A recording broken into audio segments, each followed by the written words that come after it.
안녕하세요. 오늘도 서연살롱을 찾아주셔서 감사합니다. 결혼 후 몇 년 동안 전 숨만 쉬며 살았던 것 같아요. 억울하고 속이 상하고 가슴이 타들어가는 느낌을 매일매일 받으며 살다 보니 화병이라는 병까지 떠안게 되었는데요. 하지만 시간에도 힘이 있다고 지금은 제 나름대로 힘들었던 시기를 잘 떨치고 살아가고 있답니다. 제가 첫째 며느리로 들어왔을 때만 해도 시어머니께선 그럭저럭 잘 대해주셨어요. 시집살이에 대한 걱정도 두려움도 많았지만 처음 만났을 때부터 우리 집안에 와줘서 고맙다는 따뜻한 말로 절 보듬어 주셨고, 제가 필요한 게 있다 하면 남편을 통해 들려보내시며 아껴주셨어요. 어머니, 뭐하러 이런 걸 보내셨어요? 저번에 지어주신 약도 아직 남아있는데요. 요즘 감기에 자주 걸린다면서. 젊은 애가 벌써부터 몸이 그래서 어째. 좋은 약 먹고 얼른 나아야지. 이거 내가 유흥한 한약방에서 지어온 거니 한 방울도 남기지 말고 매일매일 먹어야 한다. 알았지? 네, 어머님, 감사합니다. 잘 챙겨 먹고 나을게요.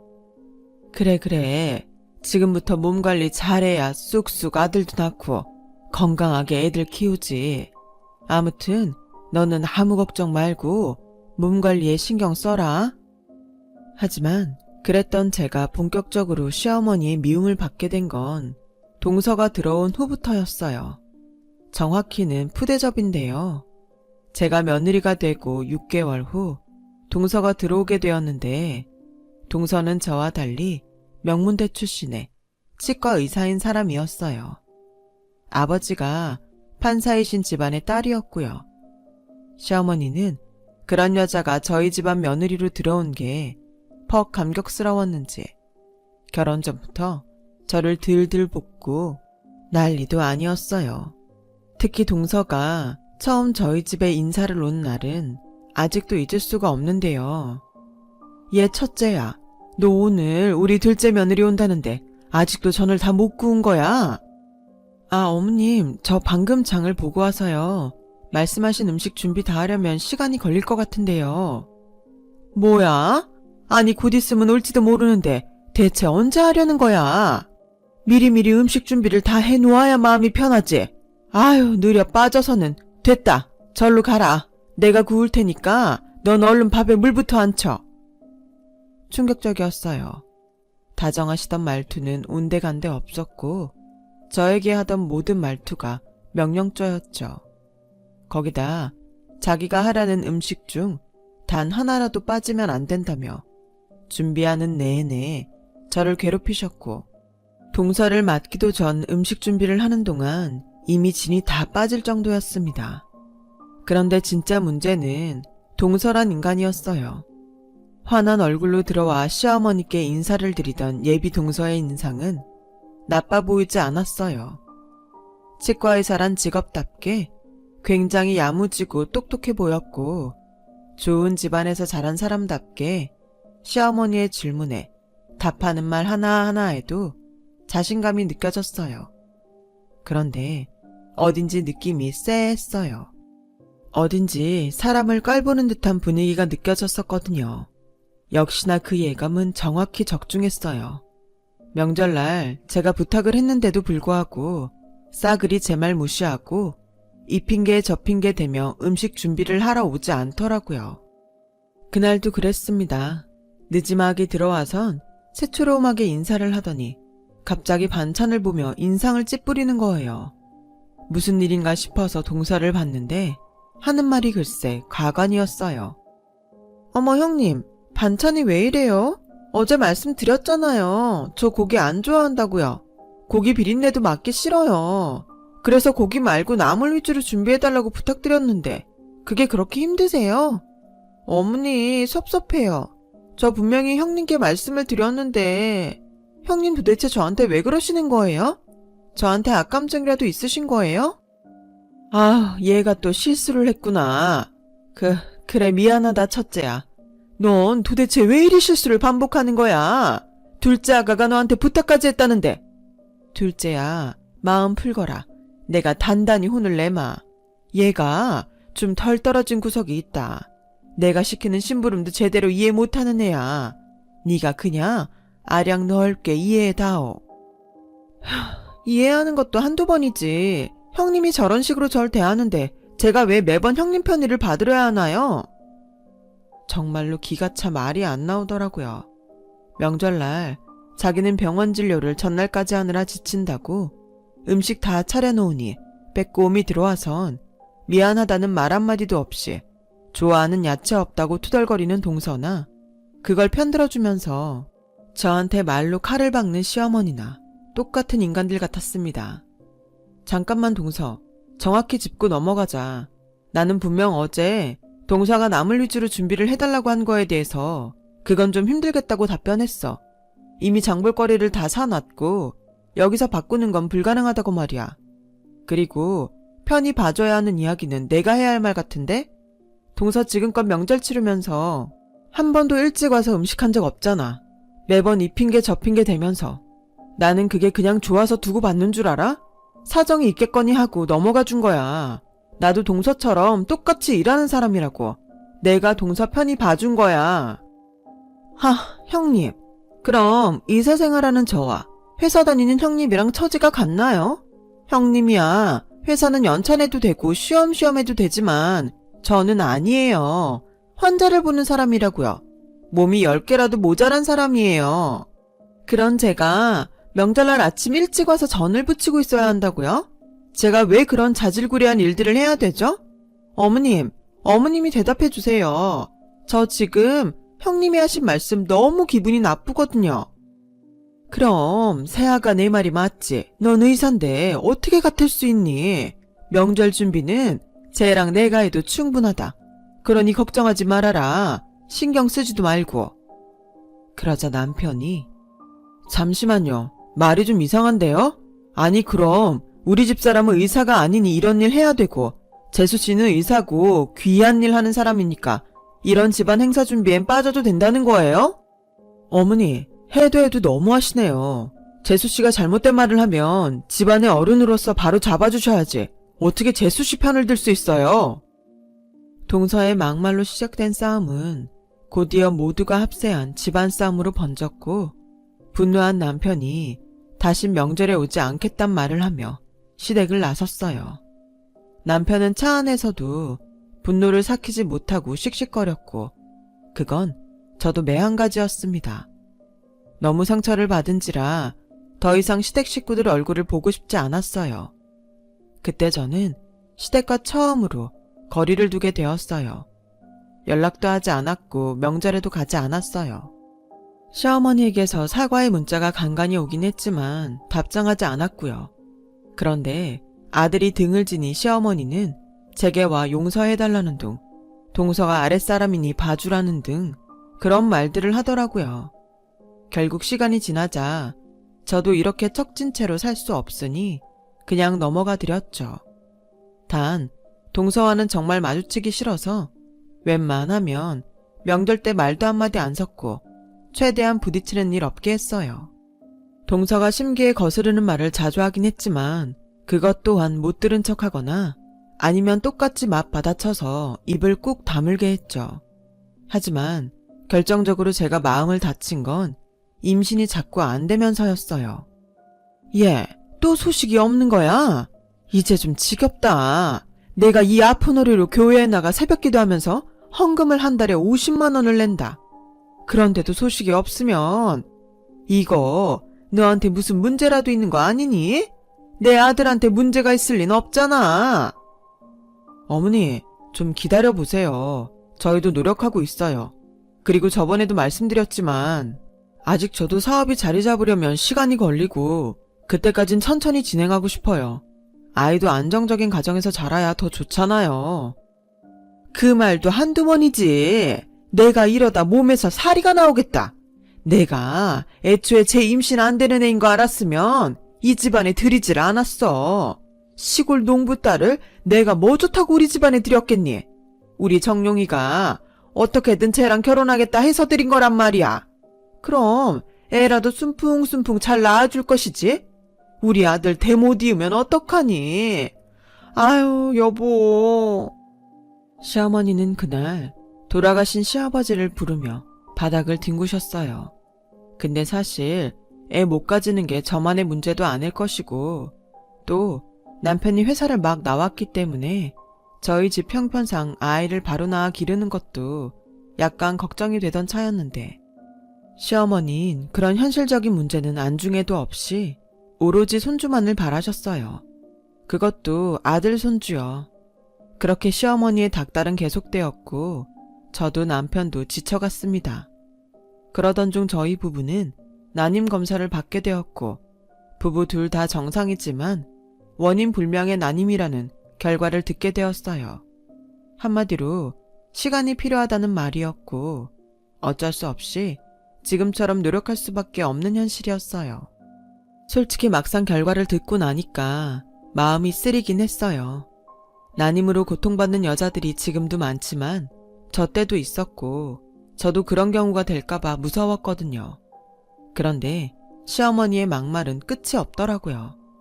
심지어 그러던 중 동서가 임신을 하게 되면서 저는 정말로 찬밥 신세가, 아니 하녀 신세가 되어버렸는데요. 아우, 우리 둘째 아가가 임신을 했다고? 당연히 아들이겠지? 이 기특한 것, 첫째 며느리는 아무리 애를 써도 안 되는 걸 너는 아주 쉽게 해오는구나. 내가 예전에 점을 봤는데 나한테 며느리 복이 있단 말을 누가 했거든. 그게 대체 뭔 말인가 했는데 아가 널 보고 하는 말이었나 보다. 얘 첫째야, 너 과일 안 가까우고 뭐하니? 내가 임신한 며느리를 시켜야겠어? 어머님도 참, 아니에요 어머님. 제가 해야죠. 형님도 저번처럼 예민하게 나오시면 어쩌려고요. 저 형님 무서워서 이제 집안일은 제가 해야 마음이 놓인다니까요. 두 사람 이제 그만하세요. 또 저희 집사람 바보 만드는 겁니까? 아주버님 알겠어요. 누가 보면 제가 형님 괴롭히기라도 하는 줄 알겠네요. 형님, 과일 아직이에요? 저 너무 먹고 싶은데 배고파 죽겠어요. 동서는 은근슬쩍 저를 비꼬기 바빴고, 시어머니는 임신이 안 되는 걸 탓하기라도 하는 듯 저를 시켜 먹으려고 했어요. 보다 못한 남편이 한마디 했지만 동서는 더더욱 얄밉게 굴었죠. 저는 그냥 묵묵히 과일을 깎아 내놓았어요. 차라리 이 집구석에 휘말릴 바에야 그냥 해달라는 대로 해주고 얼른 저희 집으로 가서 쉬는 게 나을 것 같았거든요. 그런데 시어머니가 기어이 선을 넘더군요. 예, 설거지거리 쌓여있더라. 얼른 마무리해야지. 놔두면 냄새난다. 내 성격 알지? 임신하면 어디 손도 못 쓰나요? 시어머니는 동서 과일도 못 갖게 하더니 이제는 설거지까지 저한테 다 떠맡기시더라고요. 동서는 당연하다는 듯 웃으며 저를 쳐다보고 있고요. 그러면서 저 때문에 형님이 고생이 많아요 하고 한마디 던지는데 열받아 죽는 줄 알았어요. 지금 사람 약 올리는 것도 아니고 말이죠. 제가 고생이 많은 줄 알면 본인이 나서야 할 텐데 엉덩이를 깔고 움직일 기미를 보이지 않으니 이건 그냥 저만 죽어라 고생하라는 말이었어요. 그렇다고 여기서 임신한 동서에게 설거지하라고 윽박지르는 것도 웃기고, 하고 싶은 말이 목구멍까지 차올라 왔지만 부처님의 마음으로 겨우 참아 넘겼어요. 제가 쌓인 설거지를 하는 동안에도 두 사람은 계속해서 미주알 고주알 이야기를 이어갔어요. 하하호호 거실에서 웃음이 끊이지 않더군요. 아, 어머님, 이거 저번에 백화점 갔다가 어머님 생각이 나서 하나 사와봤어요. 어머님께 이 색깔이 너무 잘 어울릴 것 같은 거 있죠? 어머나 세상에, 이게 뭐야? 이거 그 유명한 샤넬 가방 아니야? 저번 달에도 하나 사주더니 생일도 아닌데 내가 이 귀한 걸 받아도 될지 모르겠구나. 아우, 고마워라. 어쩜 넌 일이 이쁜 짓만 하는 거니? 아마도 겪어보신 분들은 이해하겠지만 두 사람의 이런 대화를 듣고 있으면 정말 인간이란 존재에 신물이 날 지경이었어요. 하지만 저들 사이에 끼어들고 싶지도 않았고, 그렇다고 동서 수발을 들고 싶지도 않았기에 못 들은 척하고 제 할 일만 하다가 서둘러 집으로 돌아왔어요. 하지만 화는 가라앉지 않았죠. 그날 밤 속에서 천불이 나 잠에서 몇 번이나 깨었는지 모릅니다. 그런데 그렇게 시댁과 다시 거리를 두게 되었을 시기에도 명절은 늘 찾아오더군요. 임신한 동서는 당연히 그 어떤 일도 조금도 하지 않았기에 아침부터 밤까지 명절날 해야 하는 모든 일은 다 제 차지가 되어 있었어요. 아침부터 전 부치고 과일 깎고 온갖 짓을 다 하니 절로 윽 하는 신음소리가 흘러나오더라고요. 동서나 서방님이나 시어머니 모두 도와주는 척은 했지만 다들 아무도 적극적으로 나서지 않았어요. 정말 그야말로 척만 했거든요. 그날도 그랬어요. 시댁 식구들은 부엌에 들어와 도와줄까요? 묻더니 제가 대답도 하기 전에 거실로 홀라당 가버리고 남편만이 절 도와서 겨우겨우 명절 준비를 거의 끝내가던 참이었어요. 여보, 당신 고생이 많아. 얼른 이것만 끝내고 우리도 집 가자. 그래요. 나도 오랜만에 무리해서 그런가 허리가 뻐근하네. 그런데 그때였어요. 동서가 기어이 또 성질을 긁더군요. 고단하게 일을 다 끝내고 이제 좀 쉬겠다 싶었을 때 동서가 갑자기 저보고 그러는 거예요. 형님, 나 족발이 먹고 싶은데 족발 좀 사다 주면 안 돼요? 동서, 고기라면 질색하던 사람이 임신했는데 역하지 않아? 아니요. 오히려 임신하니까 고기가 더 땡기는 거 있죠? 저 족발 대짜로 사다 주세요. 부탁해요. 아우, 우리 아가가 족발이 땡기는구나. 그럼 얼른 사다 줘야지. 예, 이 돈으로 사와라. 지금까지 이 고생을 하며 일을 끝내고 겨우 숨을 돌려 쉬려던 차에 족발 주문이라니 어이가 없어 입을 벌리고 서 있는데 동서는 오늘 못 먹으면 죽을 기세로 징징거리더라고요. 뱃속에 아이가 족발을 너무 원한대나? 족발 안 먹으면 오늘 잠을 못 잘 것 같다나 이런 말들을 하면서요. 동서, 미안한데 내가 지금 몸이 아파서. 여보, 당신이 좀 갔다 와줄 수 있어요? 알겠어. 내가 갔다 올게. 당신 쉬고 있어. 하루 종일 일했더니 도저히 이 몸으론 가기 힘들 것 같아 어쩔 수 없이 남편에게 부탁한 거였어요. 그런데 세상에 제가 뭐라 따질 새도 없이 시어머니가 다다다 쏘아 붙이더라고요. 아니, 그깟 족발 사오는 걸 무슨 우리 아들을 시킨단 거야. 너는 윗사람이 되어서 애가 먹고 싶다면 족발 좀 사올 수도 있지. 그게 그리 귀찮아? 됐다. 내가 사오마. 아가 기다려라. 내가 사올 테니. 그리곤 족발을 사러 나가셨습니다. 동서도 저에게 내심 섭섭하다는 말을 입모양으로 전하더군요. 대체 이게 뭔 상황인지 그때부터 서서히 견딜 수 없는 열이 올라오기 시작했어요. 동서는 아이처럼 신나하며 족발 언제 오나 기다리고 있고 제가 뭘 잘못했는지 모르는데 마치 죄인이 된 것 같은 분위기가 만들어졌더라고요. 동서는 분위기 파악도 하지 못하고 시어머니가 사온 족발이 앞에 차려지자 걸신 들린 사람처럼 허겁지겁 먹었어요. 그리고선 우물우물 거리더니 다음에 먹고 싶은 음식들을 주문하기 시작했어요. 시어머니는 그걸 하나하나 다 사왔고요.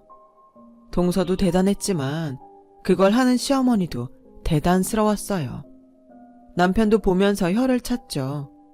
그 명절 뒤로도 동서와 시어머니 집이 가까우니 아마도 동서가 시어머니한테 이것저것 시키는 모양이었어요. 근데 시어머니도 동서가 시키는 수준이 감당이 안 되니 저에게 부탁을 하더라고요. 귤을 먹고 싶어 하니 귤을 사와 달라는 말부터 언제는 영화를 보고 싶어 하니 어디 영화관에서 미리 영화 티켓 뽑고 기다리고 있으라 하더라고요. 그래서 어느 날은 이건 아니다 싶어 말했어요. 어머니, 왜 어머니도 그렇고 저도 왜 동서에 매번 말도 안 되는 부탁을 다 들어줘야 하나요? 임신했다고 해서 권리가 생기는 건 아니에요. 그것도 다른 사람 부려먹는 권리라면 더더욱 그렇고요. 이제 이런 걸로 연락하지 않으셨으면 좋겠어요. 이에 시어머니가 무어라 말할 것 같자 저는 남편과 나가봐야 한다며 전화를 끊어버렸어요. 근데 저희 시어머니도 참 즐기시더라고요. 어느 날 시댁에 김장을 하러 간 날이었는데요. 이날은 모든 게 터져버린 날이기도 했어요.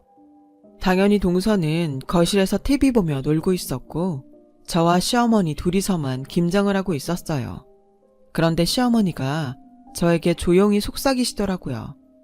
얘, 너 내일 백화점 명품 매장 가서 3시간만 좀 서 있다가 가방 하나 받아와라. 얘가 추운 날엔 만삭인 채로 못 서 있으니까 내가 가려 했는데 도저히 허리가 안 좋아서 못 가겠다.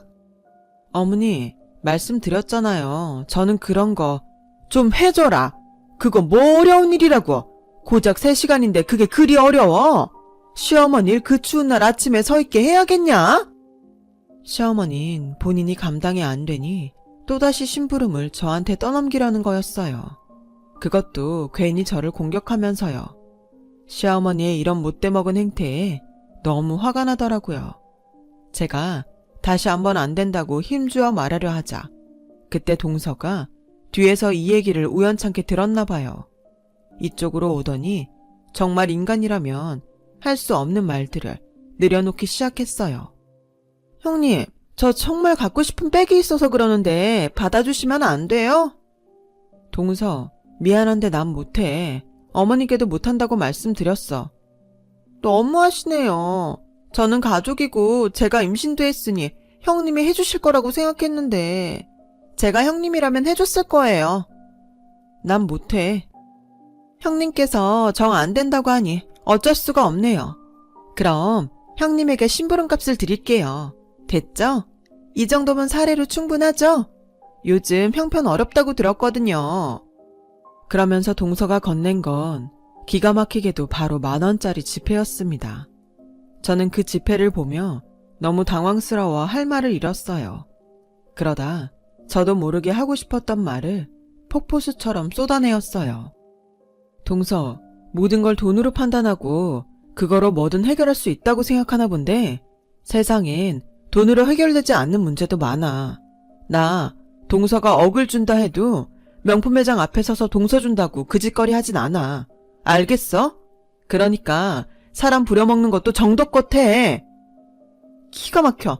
형님, 애도 못 낳는 주제에 이 집안에 며느리로 오셨으면 당연히 저 받아들여야 하는 거 아닌가요? 어머님도 형님 부려먹어도 된다고 말씀하셨는데요. 마음껏 부탁해도 된다고요. 사실 저는 직업도 그렇고 집안도 그렇고 임신도 해서 이 집안에 기여하는 바가 큰데 형님은 아무것도 없으시잖아요. 고작 고졸 출신의 시골 농부 딸이라던데. 거기다 임신까지 못했으면 사실상 최악 아닌가요? 동서, 지금 뭐라 했어? 아니에요, 어머니. 보아하니 아주버님 이번에 무슨 짬뽕집인가 뭔가 준비한다면서요. 이런 말씀 안 드리려 했는데 이런 불경기에 가게라니. 보나마나 망할 게 뻔한데 제가 심부름값으로 주는 돈이면 살림에 보탬 좀 되지 않나요?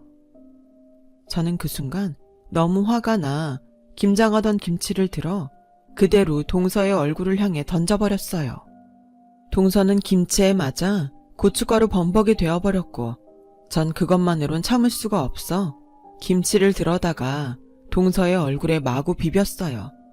옆에서 시어머니는 두 눈을 크게 뜨고 어쩔 줄 몰라 하셨죠. 그 후 이 일련의 폭풍 같은 사태가 끝나고 전 그대로 시어머니와 동서를 두고 밖으로 나왔어요. 하지만 여전히 분이 풀리지 않았어요. 생각하면 할수록 화가 나서 눈물이 흘렀고 남편도 뒤이어 이 일을 듣고 길길이 날뛰었어요. 하지만 저희 부부는 상황을 크게 만들고 싶지 않았고 앞으로 살면서 보는 일 없도록 하고 싶었기에 그냥 조용히 연을 끊는 걸 선택했습니다.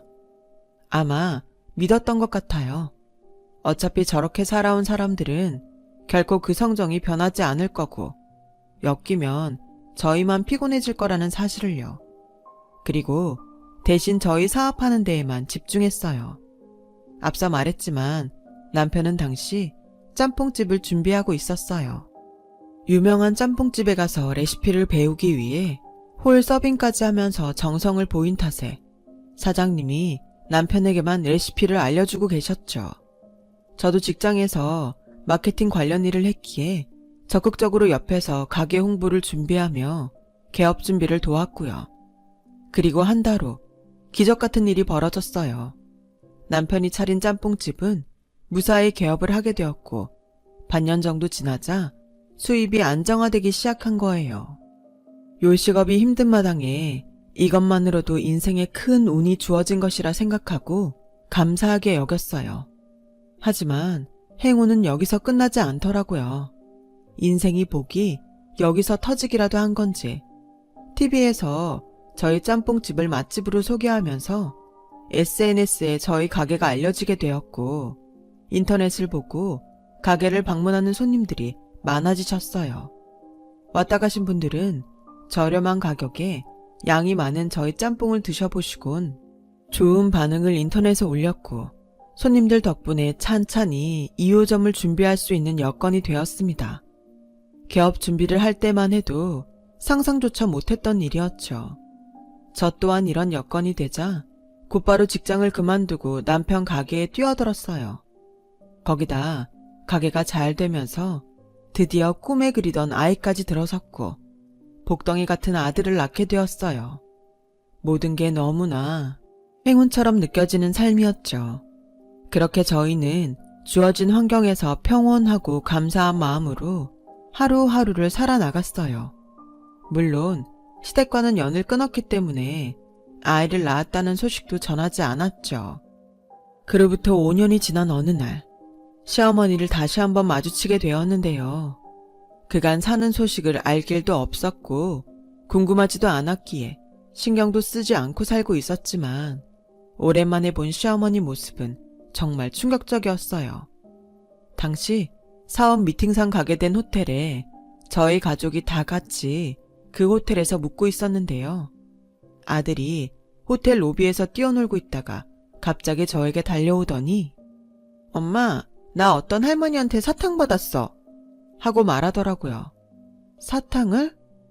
내가 청소하시는 거 도와드렸거든. 정말? 우리 아들 잘했네. 감사하다는 인사 드렸어? 아니? 감사하다고 말씀드려야지. 같이 가서 말하고 오자. 아들이 청소하시는 분을 도와드리고 거기에 답례로 아들이 이쁘다면서 사탕을 주신 모양이었어요. 감사하기도 해서 잠깐 할머니께 인사를 드리려고 일어섰어요. 아들을 따라가 보니 허리가 꼬부라지고 백발이신 할머니가 힘겹게 일을 하고 계시더라고요. 그런데 그 얼굴을 보자마자 그만 다리가 꺾일 뻔했어요. 어머님? 네가 여기를 어떻게 해? 청소부 할머니는 다름 아닌 시어머니였죠. 시어머니는 저를 보자마자 귀신이라도 마주친 것처럼 헐레벌떡 피했고 저 또한 너무 놀라 한참을 거기 서 있었습니다. 혼자 알고 있긴 찝찝해서 남편에게 이 일을 말하자 남편도 많이 혼란스러워했어요. 그러다 저희 두 사람은 고민하다 다시 그 호텔을 찾아가게 되었는데요. 그땐 또 시어머니가 그 호텔에서 근무하고 있지 않더라고요. 연락도 되지 않았고요.